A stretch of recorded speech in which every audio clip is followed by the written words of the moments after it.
Muscle Moxie open Kerala championship organise ചെയ്തത് വേറെ ആളുകളും അവിടെ ഇൻവൈറ്റ് ചെയ്തിട്ടുള്ള ജഡ്ജസ് ആയിട്ട് വന്ന ആളുകൾ വേറെ. അസോസിയേഷൻ ഓർഗനൈസ് ചെയ്യാത്ത ഒരു കോമ്പറ്റീഷനിൽ എങ്ങനെയാണ് അസോസിയേഷൻ ആളുകളെ ബാൻ ചെയ്യുന്നതും അവർക്കെതിരെ ആക്ഷൻ എടുത്ത് കേസ് കൊടുക്കുന്നതും? ഞാനൊരു ചാമ്പ്യൻഷിപ്പിന് പോയിക്കൊണ്ടിരിക്കുകയായിരുന്നു. ഇപ്പോൾ ആ പോകുന്ന സമയത്താണ് ഇത് നാദിർഷയുടെ വിഷയവും മസിൽ മോക്സി ക്ലാസിക് എല്ലാം ഒരുപാട് കണ്ടുകൊണ്ടിരിക്കുകയായിരുന്നു. അപ്പോൾ അതിൽ എല്ലാവരും അഭിപ്രായങ്ങൾ പറഞ്ഞുകൊണ്ടിരിക്കുകയാണ്. പെട്ടെന്നാണ് ഞാൻ ആ ചാമ്പ്യൻഷിപ്പിൻ്റെ വീഡിയോയും കാര്യങ്ങളൊക്കെ കണ്ടപ്പോൾ ഒരു കാര്യം ശ്രദ്ധിച്ചു, അതൊരു അസോസിയേഷൻ്റെ ചാമ്പ്യൻഷിപ്പ് ആയിരുന്നില്ല.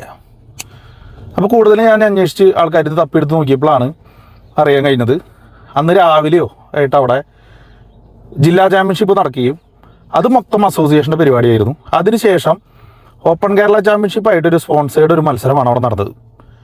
പൊതുവെ ഒരു ഓപ്പൺ കേരള മത്സരം ആർക്കെങ്കിലും നടത്തണമെന്ന് തോന്നുകയാണെങ്കിൽ അവർ ഏതെങ്കിലും അസോസിയേഷനിലെ ആളുകളെ, അവർക്ക് പരിചയമുള്ള ആളുകളെ നിങ്ങൾ ജഡ്ജ് ചെയ്യാനായിട്ട് വരണമെന്ന് പറഞ്ഞ് ഇൻവൈറ്റ് ചെയ്യും.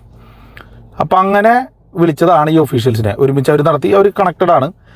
അതുകൊണ്ടാണ് അവിടെ അവരുടെ റൂള് മാറ്റിവെച്ച് ഏതൊരു അസോസിയേഷനിലെ മത്സരാർത്ഥികൾക്കും മത്സരിക്കാമെന്നൊരു സംഭവം കൊണ്ടുവന്നത്. അപ്പോൾ അങ്ങനെ ഇന്നേ വരെ ഒരു ചാമ്പ്യൻഷിപ്പുകളിലും ചെയ്യാത്തൊരു സംഘടനയാണ്. അപ്പോൾ ഒരു പ്രൈവറ്റ് ചാമ്പ്യൻഷിപ്പ് ആയതിൻ്റെ പേരിൽ ഇവർ ഒഫീഷ്യേറ്റ് ചെയ്യാൻ വിളിച്ചതിൻ്റെ പേരിൽ അവിടെ അങ്ങനെ ഒരു റൂള് മാറ്റാണ് അവരുടെ അസോസിയേഷൻ്റെ.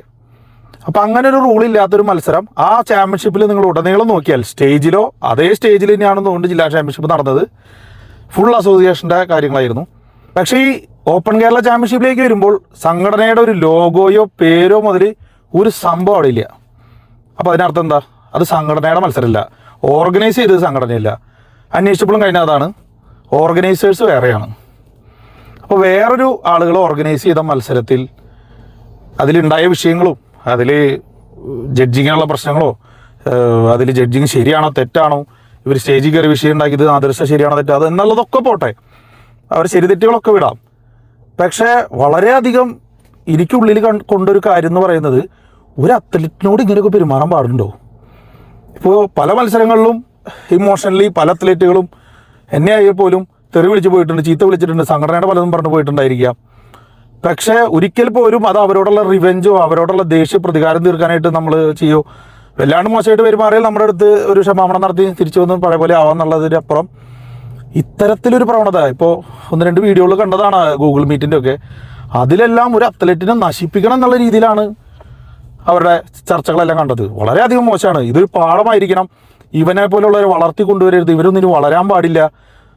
അതായത് ആ ഒരാളെ ജീവിതം എല്ലാം ബോഡി ബിൽഡിങ് എല്ലാം നശിപ്പിക്കണം എന്നുള്ളൊരു തരത്തിലുള്ളൊരു സംസാരമാണ് കണ്ടത്.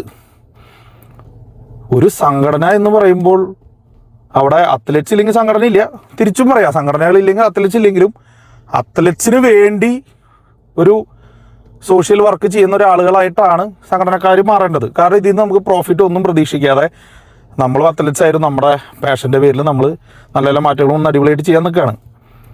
പക്ഷെ അതിന് പകരം ഇങ്ങനൊരു ഇഷ്യൂ ഉണ്ടായെന്നും പറഞ്ഞ് എന്തൊക്കെയാണ് 14 ജില്ലകളിലും കേസ് കൊടുക്കണം. അപ്പോൾ 14 ജില്ലകളിലെ ആൾ ഓടി നടക്കട്ടെയെന്നോ, എല്ലാവരും അറിയിക്കണം, എല്ലായിടത്തും നിന്നും ബാൻ ചെയ്യണം, ഇങ്ങനെയൊക്കെ പറഞ്ഞ് ഇത്തരത്തിലൊരു വിഷയം ഉണ്ടാക്കി ഒരു അത്ലറ്റിനെ നശിപ്പിക്കുകയാണെന്നുണ്ടെങ്കിൽ എന്താണ് ഇവർക്ക് ബോഡി ബിൽഡിങ്ങിനോടുള്ള സ്നേഹം? എന്താണ് ഇവർക്ക് ഒരു പ്രതിബദ്ധതയും അത്ലറ്റ്സിനോടുള്ള സ്നേഹവും? അത് വല്ലാതെ ഷോക്കിംഗ് ആയിരുന്നു ആ ഒരു ഗ്രൂപ്പ് മീറ്റിങ്ങിൻ്റെ ഇത് കേട്ടപ്പോൾ. അതാണ് ഞാൻ പ്രധാനമായിട്ട് പറയണം. അല്ലാതെ ജഡ്ജിങ്ങിൻ്റെ വിഷയങ്ങളൊക്കെ ഉള്ളതൊക്കെ ഇതിൻ്റെ മുമ്പിൽ അതൊക്കെ നിസ്സാരമാണ്. പക്ഷെ ഇതെന്ന് പറയുമ്പോൾ ഒരു മൊത്തം ഗ്രൂപ്പ് ഒരു അത്ലറ്റിനോട് ദേഷ്യമോ വിഷയമോ വന്നാൽ ആൾക്കെതിരെ എത്തരത്തിൽ നിൽക്കുന്നു എന്നുള്ളത് വലിയൊരു വിഷയമാണ്. അപ്പോൾ നിങ്ങൾ അസോസിയേഷൻകാർ ചിന്തിക്കേണ്ട ഒരു കാര്യം കൂടി ഉണ്ട്. ഇനി ഒരു പക്ഷേ ഇതേ അത്ലറ്റ്സ് നിങ്ങൾക്കെതിരെ പ്രതികരിക്കാൻ വേണ്ടി 14 ജില്ലകളിലും പല ജില്ലാ ചാമ്പ്യൻഷിപ്പുകളും സ്റ്റേറ്റ് ചാമ്പ്യൻഷിപ്പുകളിലും ടൈറ്റിൽ പ്രൈസ് കിട്ടാത്ത പലരും ഉണ്ട്. ഇവരെല്ലാം കൂടി സംഘടനയ്ക്കെതിരെ കേസ് കൊടുക്കാൻ നടന്നു കഴിഞ്ഞാൽ 14 ജില്ലയിലെ എല്ലാ സെക്രട്ടറി പ്രസിഡന്റുമാരും കയറി ഇറങ്ങേണ്ടി വരും. അപ്പോൾ അത്തരത്തിലുള്ളൊരു വിഷയങ്ങളിലേക്കൊക്കെ പോകണോ? ഇതൊക്കെ നല്ല രീതിയിൽ നമുക്ക് ഹാൻഡിൽ ചെയ്യാൻ പറ്റുന്നല്ലേ? അപ്പോൾ ഇത്തരത്തിലൊരു അത്ലറ്റിനോട് നല്ല രീതിയിൽ സൗമ്യമായി പെരുമാറി, ഇപ്പോൾ ഒരു അത്ലറ്റ് പ്രശ്നം പറഞ്ഞ് വരുമ്പോൾ അദ്ദേഹത്തിന് ജൂറി അറേഞ്ച് കൊണ്ടുപോയി അതിൻ്റെ കൃത്യമായിട്ടുള്ള വിവരങ്ങൾ പറഞ്ഞ് മനസ്സിലാക്കി ഇതാണ് വിഷയം, ഇതാണ് കാര്യങ്ങൾ എന്നൊക്കെ പറഞ്ഞ് ബോധ്യപ്പെടുത്തി അദ്ദേഹത്തിന് കൃത്യമായിട്ട് പറഞ്ഞു കൊടുക്കുക. പക്ഷേ അതിന് പകരം ഈ ഒരു പ്രവണതകളും കാര്യങ്ങളും എല്ലാ സംഘടനകളും ഉപേക്ഷിക്കണം. നമ്മൾ അത്ലറ്റ്സിൻ്റെ അടുത്ത് വളരെ സൗമ്യമായി പെരുമാറി അവർക്ക് വേണ്ടതെല്ലാം ഉന്നമനത്തിന് ചെയ്ത് നല്ല രീതിയിൽ കാര്യങ്ങൾ മുന്നോട്ട് പോവുകയാണ് വേണ്ടത്. ഇതിൽ നിന്ന് മാറി ചിന്തിക്കട്ടെ. ഇനി കൂടുതൽ ഈ വിഷയങ്ങളിൽ വിട്ട് അങ്ങോട്ടും ഇങ്ങോട്ടും ഒരുപാട് വിഷയങ്ങൾ ഉണ്ടാവാതിരിക്കട്ടെ.